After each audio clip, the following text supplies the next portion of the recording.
आपने कभी सोचा है कि हर साल लाखों लोग सिर्फ एक लोटा जल लेकर सैकड़ों किलोमीटर पैदल क्यों चलते हैं? आखिर क्या है उस जल में जो इन साधकों को तपस्या की तरह इस यात्रा पर निकलने के लिए मजबूर कर देता है? क्या ये सिर्फ आस्था है या इसके पीछे छुपा है कोई बहुत पुराना, बहुत गहरा और रहस्यमय राज? जब सावन का महीना आता है तो पूरे भारत में एक अद्भुत नजारा देखने को मिलता है। भगवा रंग से सजी सड़कें, बोलबम के जयकारे, कावड़ियों की भीड़ और हर ओर शिवमय माहौल। लेकिन ये सिर्फ एक धार्मिक उत्सव नहीं है, ये है आत्मा की पुकार।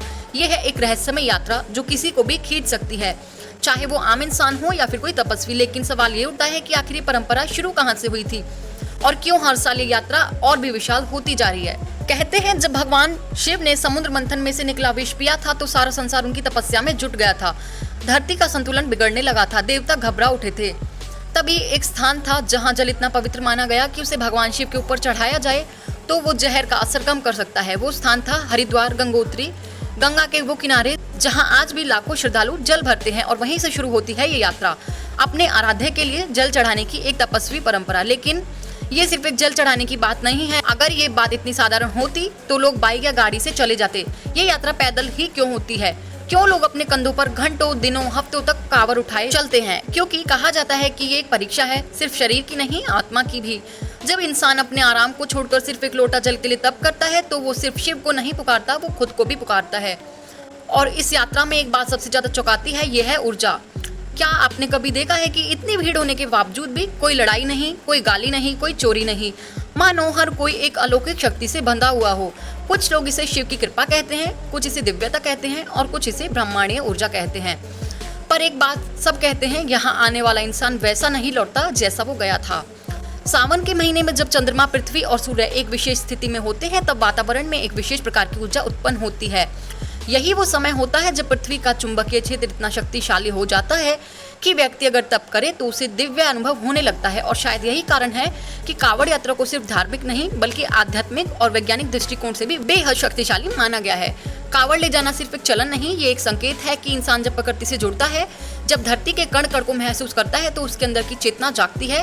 पैरों में छाले, सर पर सूर्य की तपस, लेकिन दिल में शिव का नाम। यही वो भावना है जो हर साल करोड़ों लोगों को खींच लाती है। क्या आप जानते हो कि कांवड़ यात्रा के दौरान कुछ जगह ऐसी भी हैं जहां पर पानी अपने आप खौलने लगता है? ऐसी घटनाएं जिन्हें विज्ञान आज तक ठीक से समझ ही नहीं पाया। जैसे ही सावन शुरू होता है कई जगहों पर प्राकृतिक बदलाव इतने अजीब होते हैं कि उन्हें देखकर हर साल वैज्ञानिक और श्रद्धालु दोनों ही हैरान हो जाते हैं। कुछ जगहों पर पेड़ अपने आप झुक जाते हैं, मानो भगवान शिव के भक्तों को प्रणाम कर रहे हों।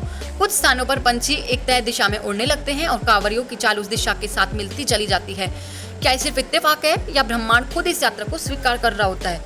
हर साल जब ये यात्रा शुरू होती है तो एक अदृश्य संकल्प सैकड़ों मील तक फैल जाता है। कई साधक कहते हैं कि जैसे ही वो गंगा जल अपने कांवड़ में भरते हैं उन्हें एक कंपन महसूस होता है, शरीर के भीतर कुछ जाग जाता है। क्या ये शिव की चेतना है या प्रकृति की कोई अदृश्य तरंग है? कई लोग इसे शिव तत्व की उपस्थिति भी कहते हैं, जो हर साल इस यात्रा में शामिल होता है लेकिन दिखाई नहीं देता, सिर्फ महसूस होता है। और अगर आप सोच रहे हो कि ये यात्रा सिर्फ पुरुष करते हैं तो ये सच नहीं है। आज लाखों महिलाएं भी कांवड़ यात्रा करती हैं। कुछ तो ऐसी हैं जो पूरे परिवार के साथ सालों से हर सावन पैदल चलती हैं। एक महिला ने कहा, हम शिव के पास जा रहे हैं, हमारे दर्द, हमारी थकान खुद ब खुद छूट जाती है। क्या ये सिर्फ विश्वास है या फिर वो सच्चा संबंध जो आत्मा और परमात्मा के बीच होता है? कुछ साधुओं की मान्यता है कि कांवड़ यात्रा कोई हाल की परंपरा नहीं है बल्कि ये त्रेता युग से चली आ रही है। हाँ, वही युग जब राम स्वयं इस धरती पर थे। कहते हैं जब रावण ने कैलाश पर्वत उठाया था और शिव ने अपने अंगूठे से उसे दबा दिया था, तब रावण का अहंकार चूर हुआ। रावण ने अपनी गलती स्वीकार की और शिव को प्रसन्न करने के लिए अपने 10 सिर काटकर अर्पित कर दिए। यही नहीं, कहा जाता है कि रावण भी गंगाजल लाकर शिव को चढ़ाया करता था और वही परंपरा कालांतर में कांवड़ यात्रा बन गई।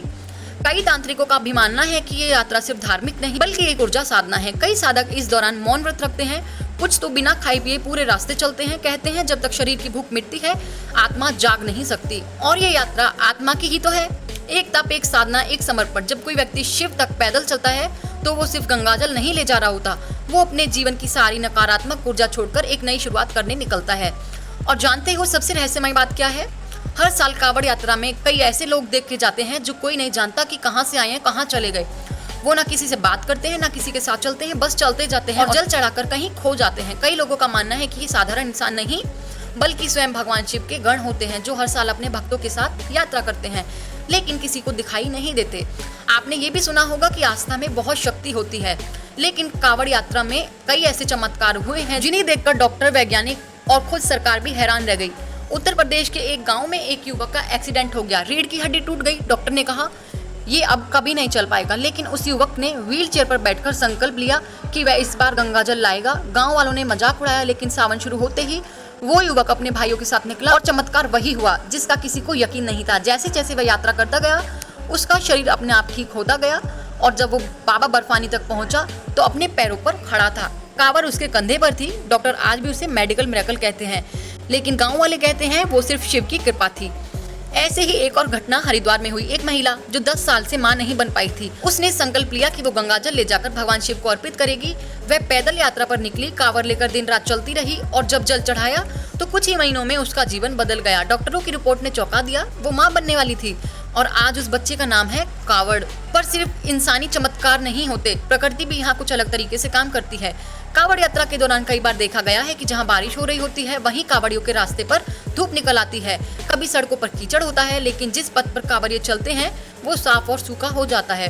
कई बार देखा गया है कि भारी भीड़ के बावजूद जब एक कांवड़िया घायल होता है तो कुछ लोग अचानक कहीं से प्रकट होते हैं, उसे उठाकर बाहर लाते हैं और फिर गायब हो जाते हैं। कोई नहीं जानता वो कौन थे, पुलिस, सेना या कोई सेवाभावी या फिर कोई अलौकिक शक्ति। कुछ पुरानी तंत्र ग्रंथों में उल्लेख मिलता है कि कांवड़ यात्रा सिर्फ एक जल यात्रा नहीं बल्कि एक रहस्य की यात्रा है जिसे ब्रह्मांड की कई शक्तियां नियंत्रित करती हैं। तांत्रिकों का मानना है कि इस यात्रा में 5 तत्व सक्रिय हो जाते हैं: पृथ्वी, जल, अग्नि, वायु और आकाश। और जब कोई कांवड़िया इन तत्वों के बीच संतुलन बना लेता है तो वो खुद शिव के करीब पहुंच जाता है, क्योंकि शिव इन्हीं 5 तत्वों के अधिपति हैं। आपने देखा होगा कि कांवड़िए सिर्फ सफेद धोती और नंगे पांव चलते हैं या फिर भगवा रंग के कपड़े पहनते हैं और एक भी शब्द नहीं बोलते। ये सिर्फ परंपरा नहीं, ये खुद को ब्राह्मण की एक लय में समर्पित करने की साधना है। जब कोई कुछ ना बोले, सिर्फ चले, तब उसके भीतर की आवाज तेज होने लगती है और यही आवाज उसे बताती है शिव केवल कैलाश पर नहीं, उसके भीतर भी है। और एक बात जो बहुत कम लोग जानते हैं, हर साल कांवड़ यात्रा के दौरान कई पुराने मंदिरों में अपने आप दीप जलने लगते हैं। यह कोई नहीं जानता कि ये कैसे होता है। सीसीटीवी में सिर्फ धुंध दिखाई देती है, कोई इंसान नहीं। पर जब अगली सुबह पंडित मंदिर खोलते हैं तो दीपक जल रहा होता है और वहाँ गंगाजल की खुशबू होती है। कुछ साधु मानते हैं कि हर साल इस यात्रा में कुछ ऐसे लोग शामिल होते हैं जो पहली बार जाते हैं। उनके जीवन में ऐसी घटनाएं घटती हैं जिनका कोई वैज्ञानिक कारण नहीं होता।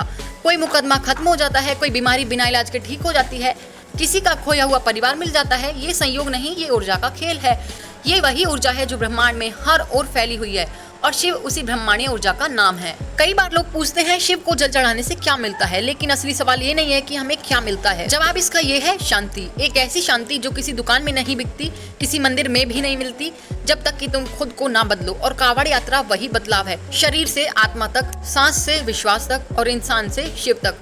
कुछ लोग कहते हैं शिव बाहर नहीं, शिव अंदर है, और ये बात सच है, लेकिन उस अंदर के शिव तक पहुंचने के लिए कभी कभी आपको बाहर की यात्रा करनी पड़ती है। ठीक वैसे ही जैसे सूरज तक पहुंचने के लिए चंद्रमा की रोशनी में चलना पड़ता है। और यही है कांवड़ यात्रा, एक चांदनी रास्ता जो तुम्हें उस शिव की ओर ले जाता है जो तुम्हारे भीतर बैठे हैं, शांत, स्थिर और गहरे। ये यात्रा यहीं खत्म नहीं होती है। जल चढ़ाने के बाद असली यात्रा शुरू होती है।